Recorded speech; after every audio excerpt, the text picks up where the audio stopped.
నాశనం చేశాడు. ఇచ్చిన హామీలు ఏవి కూడా నిలబెట్టుకునే పరిస్థితిలో లేక ఈ పెద్ద మనిషి ప్రతిదీ కూడా ప్రజలను వెన్నుపోటు పొడిచే కార్యక్రమం చేస్తూ ఉన్నప్పుడు ఆ టాపిక్ నుంచి ప్రజలను డైవర్ట్ చేసేందుకు ఏ ఒక్కరూ కూడా ఆయనను ప్రశ్నించే స్వరం వినపడకుండా చేసేందుకు ఈ పెద్ద మనిషి చేస్తూ ఉన్న పాలన భయానక పాలన సృష్టించడం.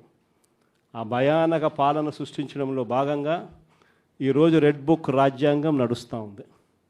ఈ రెడ్ బుక్ రాజ్యాంగంలో ఎవరైనా కూడా గొంతు విప్పుతారు చంద్రబాబు నాయుడుకు వ్యతిరేకంగా అని చెప్పి ఎక్కడ చంద్రబాబు నాయుడు గారికి అనిపించినా వెంటనే ఆ మనిషి గొంతు పట్టుకోవడం, ఆ నులిపేయడము అనేది ఎలా అనేది మాత్రమే చేస్తూ ఉన్నారు. మొట్టమొదటిసారిగా చూస్తూ ఉన్నాం మ్యానుఫ్యాక్చర్డ్ విట్నెస్లు.